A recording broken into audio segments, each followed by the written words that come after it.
The town of Brackenhollow sat at the edge of a pine forest so old that even the elders could not say when the first tree had grown there. It was a small pack town, the kind of place where everyone knew everyone's name and everyone's business, and where the moon meant more than just light in the sky. In this town there lived two sisters, Elowyn and Ivy Ashworth, daughters of a woman who had died young and a father who had left even younger, raised instead by an aunt who loved them the way one loves a chore that must be done. Elowyn was the older sister by 2 years, and she had never once been asked which she preferred, to be first or to be forgotten. From the time she could walk, she worked. She woke before the sun to tend the greenhouse behind their small house, coaxing tomatoes and herbs out of stubborn soil, trading vegetables at the market for flour and oil. Her hands were rough. Her nails were often lined with dirt, no matter how hard she scrubbed them. She did not mind this about herself. Mostly, though there were nights she looked at her reflection in the window glass and wondered what it might feel like to be looked at the way people looked at her sister. Ivy was soft in every way Elowyn was not. Her laugh came easy and often, tipping her head back so her hair caught whatever light was nearby. She did not work the greenhouse or trade at the market. She sat by the window with a book she was not really reading, waiting for something to happen to her, the way pretty girls in a small town often do, because they have learned that things do happen to them, eventually, without much effort on their part. Both sisters knew, as every young woman in Brackenhollow knew, about the choosing ceremony. Once every few years, when the pack needed a new Luna, the reigning Alpha King would walk the choosing circle at the height of the full moon, and his wolf would recognize its mate among the unmarried women gathered there. It was said the wolf could smell true fate, the way a hound smells rain before it falls. No one questioned it. No one dared to. The current Alpha King was a man named Corwin Vane, and he was, by every account whispered across the town, magnificent in the way that made grown women blush and young men resentful. He had taken the throne after his father died in a border skirmish 2 winters before, and he had ruled since, with a steadiness that surprised the elders, who had expected a boy and gotten, instead, something closer to a king. Elowyn met him before she ever meant to. It happened in early spring, 3 weeks before the choosing ceremony was to take place, on a night when the moon was not yet full, but close enough to make the wolves restless. She was in her greenhouse past midnight, wrapped in her father's old coat, checking on seedlings that had come up sickly the week before. She heard footsteps on the gravel path outside, and nearly dropped her lantern. It was him, the Alpha King, alone, without guards, without the golden collar of authority he wore during pack meetings.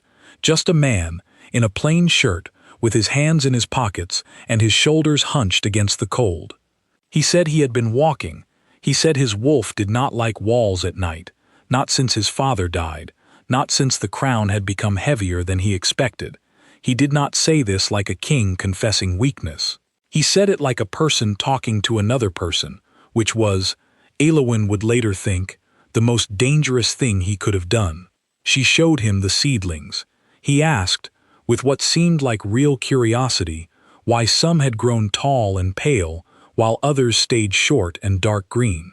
She explained about light and root space, and the stubbornness of certain plants that refused to thrive no matter how well you fed them. He listened the whole time. Nobody had ever listened to her talk about plants like that before, like it was the most important information in the world. He came back the next night, and the next. For 3 weeks, in the hour when the rest of the town slept, Corwin Vane sat on an overturned crate in Elowyn Ashworth's greenhouse, and talked with her about nothing important, and everything important, about his father's death, and the weight of a crown he had not asked for, about the loneliness that came from being looked at by everyone, and truly seen by no one. Elowyn, in turn, told him things she had never told anyone, not even Ivy, about the ache of being the plain sister, the useful one, the one nobody wrote songs about. On the last night before the ceremony, the moon nearly full, and both their wolves humming close beneath their skin, he reached out and touched the side of her face like he was memorizing it. He called her unexpected. He said it like it meant something good. He kissed her collarbone in the dark, right at the edge of the property line, where the greenhouse light did not reach, and he did not seem to notice, or did not seem to care, that a wolf's instincts run stronger than a man's good sense during the days before a full moon. Elowyn did not stop him.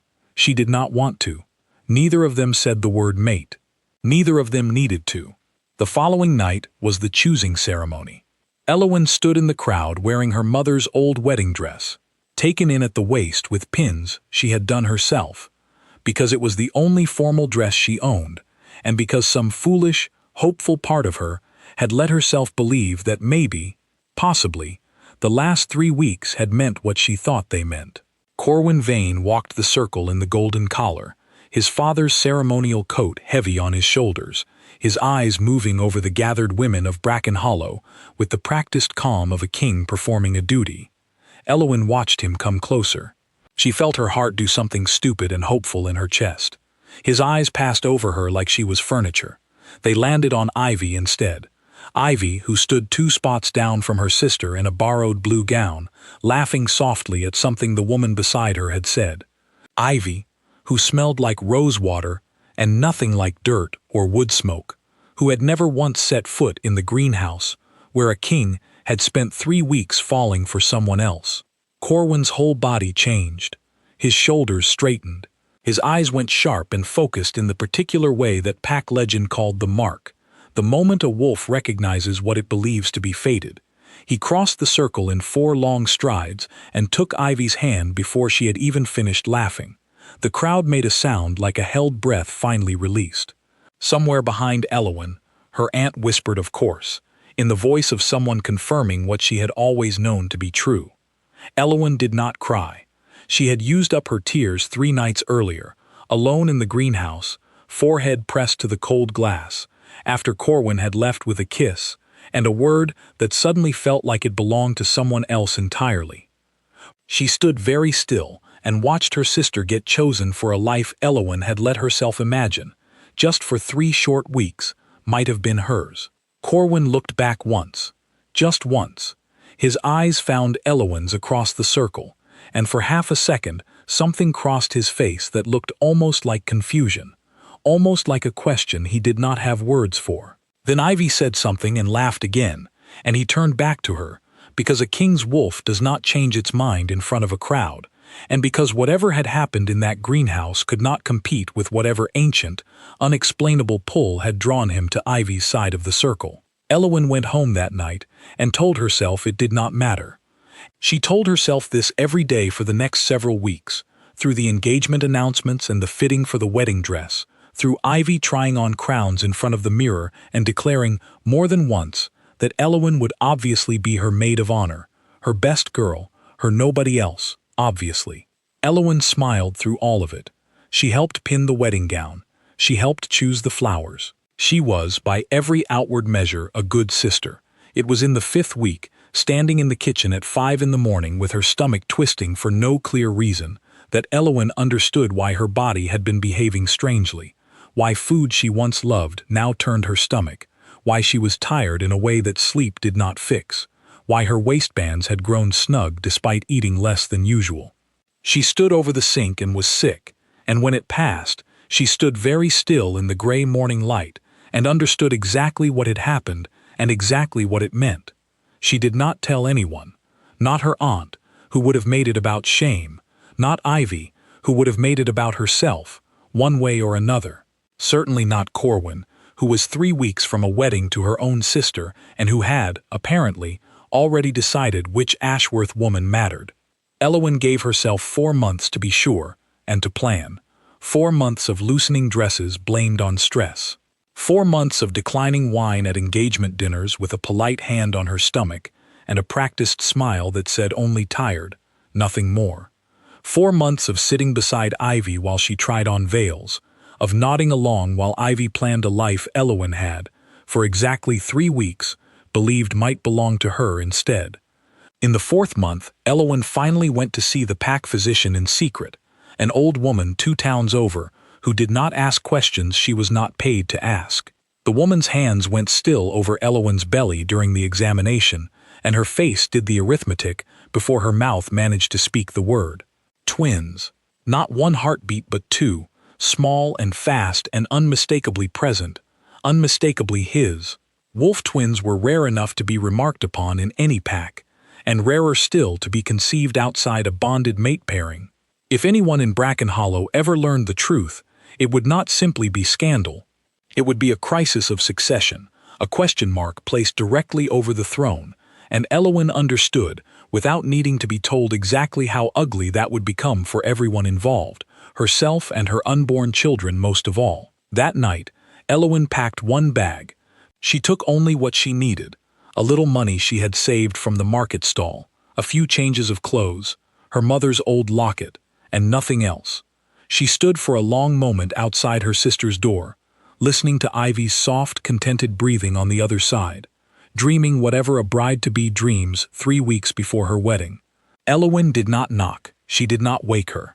She left the pins from their mother's old wedding dress on the small table by the door, the same pins she had used to take in the waist the night of the ceremony, and she walked out into the dark without looking back. She did not leave a note. Some things did not need translating, and besides, she was not entirely sure Ivy would have cared to read one.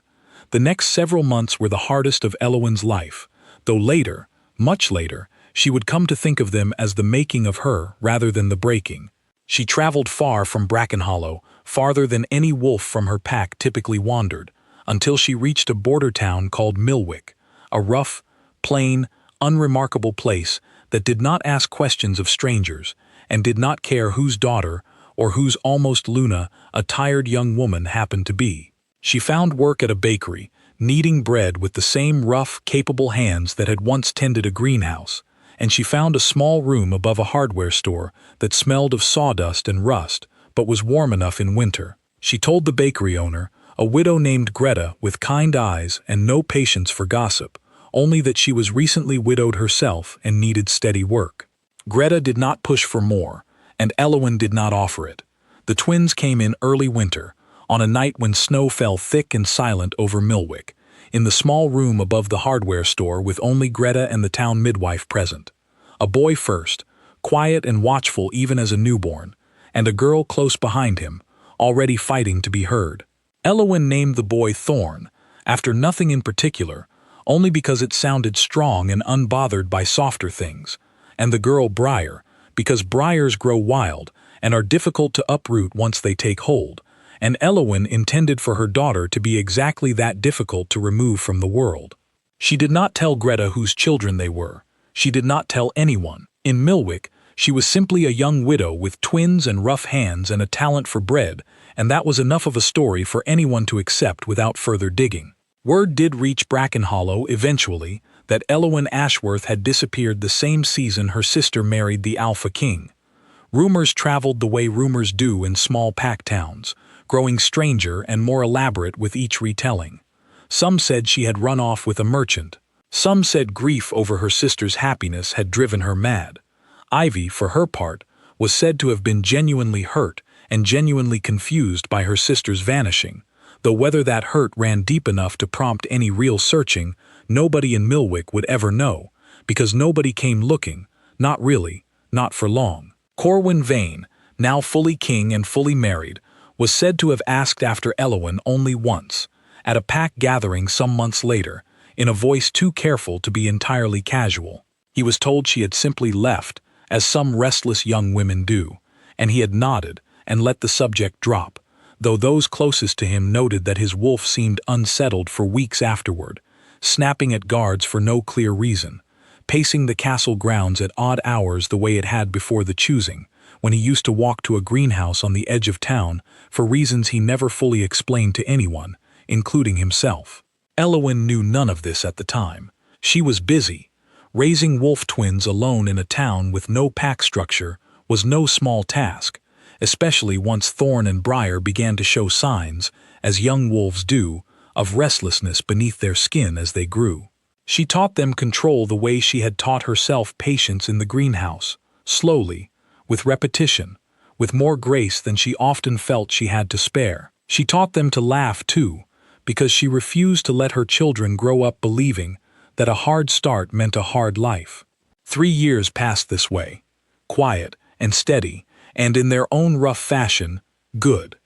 On an ordinary afternoon in early spring, with flour dusting her hands and a loaf rising in the little oven behind the counter, Elowen stood in the doorway of the small room above the hardware store and watched her children build a fort out of couch cushions in the corner. Thorn and Briar argued, the way 3-year-old twins do about matters of enormous cosmic importance, over which of them would be alpha of their cushion kingdom and which would have to settle for something lesser.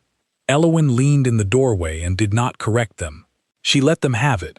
The argument, the pretend crowns, the invented kingdom built from couch cushions in a rented room above a hardware store in a town that had never once asked her real name. Let them have the fort. Let them have the pretend titles. Let the throne in Bracken Hollow belong to whoever wanted it badly enough to have chosen it in front of a crowd instead of choosing it quietly, honestly, in a greenhouse at midnight. She had kept the only part worth keeping, and as far as Elowen Ashworth was concerned, standing in that doorway with flour on her hands and her children's laughter filling the small warm room, that had always been the better bargain. Whether Bracken Hollow ever learned the truth, whether Corwin Vane ever came looking, whether Ivy ever wondered why the wedding dress pins had been left behind that night, none of that mattered nearly as much in the end as the sound of 2 small wolves laughing over an invented kingdom that was entirely, completely their own.